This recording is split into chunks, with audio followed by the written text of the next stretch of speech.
जय श्री राधे, हरि बोल। तो ये वीडियो है कुछ लोगों ने मतलब मुझसे पूछा था कि माता जी क्या हम मंथली प्रॉब्लम यानी कि पीरियड्स होती है तो क्या हम लड्डू गोपाल की सेवा कर सकते हैं। देखिए, अगर आप मेरी माने, अगर मेरा आप मुझसे पूछते हैं तो मैं नहीं करती। जैसे कि मेरे घर पे भी 2 गोपाल जी हैं, एक मेरे भाई हैं और एक मेरे सखा हैं। तो मैं नहीं करती हूँ। मैं 5 दिन के लिए, जैसे कि अगर मैं कल होने वाली हूँ तो पता चल जाता है कि हम कब होने वाले हैं, तो मैं 1 दिन पहले ही उनको सुला देती हूँ। उन्हें कह देती हूँ कि लाला देखिए, ऐसी ऐसी प्रॉब्लम है, आप जानते हैं मैं आपकी सेवा इस दरमियान मैं नहीं कर सकती हूँ। और मैं उनके लिए 5-6 दिन का अच्छा सा जो सूखा जो भोग होता है, जो ख़राब ना हो 5-6 दिन तक, वैसा भोग और पानी उनको इस हिसाब से रख देती हूँ ताकि अगर उनको खाना हो तो वो खा सके। ये बोल के मैं उन्हें 5-6 दिन के लिए सुला देती हूँ क्योंकि लाला ये है, आप 6-7 दिन तक आप जो भी है इसे खाइए। फिर जब मैं वापस से साफ़ हो जाऊँगी तो मैं आपकी वापस से सेवा कंटिन्यू करूँगी।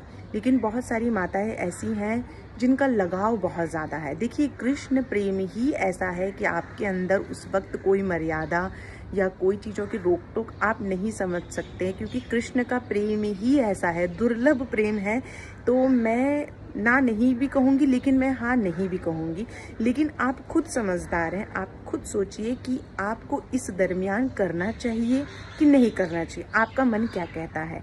बहुत सारी माताएं हैं जो करती हैं, उन्होंने ये कहा है कि हमारा भाव है कि हम उनको भाई मानते हैं या हम उनको सखा मानते हैं या हम उनको, कुछ लोग अपना बेटा मानते हैं। तो उनका कहना है कि अगर हम बेटा मान रहे हैं, भाई मान रहे हैं, तो हम उनकी सेवा कंटिन्यू कर सकते हैं, क्योंकि हम उनको भगवान के स्वरूप से हम नहीं पूज रहे हैं। हमने उनसे जो रिश्ता बनाया, हमारे रिश्ते के हिसाब से हम उनके साथ उनकी सेवा कर रहे हैं इस दरमियान। तो वो उनका थॉट है। हम किसी की भक्ति के ऊपर कभी उंगली नहीं उठा सकते, क्योंकि फिर हमें वैष्णव पाप लगता है, ये आप लोग सब जानते हैं। अगर वो कहीं भी गलत करेंगे तो भगवान कृष्ण उन्हें खुद सही या गलत बता देते हैं। जैसे शुरू में जब मैंने भक्ति शुरू की थी तो मेरे से भी बहुत सारी गलतियाँ होती थी, बट मेरे को लल्ला धीरे धीरे बता देते थे कि कैसे इसको करना है, कैसे नहीं करना है। तो अगर वो खुद उनसे भक्ति ले रहे हैं तो हम उनके ऊपर उंगली उठाने वाले कोई नहीं होते हैं। क्योंकि अगर वो उस मंथली प्रॉब्लम के दरमियान अगर वो सेवा कर रही हैं और भगवान उनकी सेवा ले भी रहे हैं, एक्सेप्ट भी कर रहे हैं, तो फिर हम उंगली उठाने वाले कुछ मतलब कोई भी नहीं होते हैं, मेरा ऐसा मानना है। बट मेरे से अगर आप पूछते हैं तो मैं आपको मना करूँगी। और मैंने भी ये पूछा था इस्कॉन टेम्पल में, इस्कॉन मंदिर मैं जहाँ से जुड़ी हुई हूँ, तो वहाँ पे मैंने बहुत सारे लोगों से पूछा था जो बड़े बड़े पुजारी अंदर पूजा करते हैं। उन लोगों ने मुझे यही सजेस्ट किया था कि आप हो सके तो आप इन 6-7 दिन आप मत कीजिए।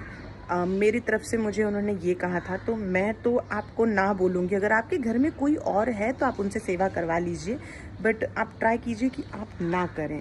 लेकिन अगर आपका मन नहीं मान रहा, जैसे कि मेरा भी होता है बीच बीच में कि मुझे खाना खाना पसंद नहीं होता, मैं ऐसा सोचती हूँ कि मेरे लल्ला सो रहे हैं, मैं कैसे खाना खा लूँ। तो ये भाव है, और भगवान भाव के भूखे हैं, प्यार के भूखे हैं, तो हम कुछ नहीं कह सकते इसके अंदर। अगर भगवान आपसे उस दरमियान सेवा करवा रहे हैं तो आप कर सकते हैं, बट अगर मुझसे पूछेंगे तो मैं आपको स्ट्रिक्टली मना करूँ, क्योंकि आप भी जानते हैं कि इस दरमियान साफ़ सफाई का बहुत ध्यान देना होता है, और आप कैसे उनको टच करेंगी।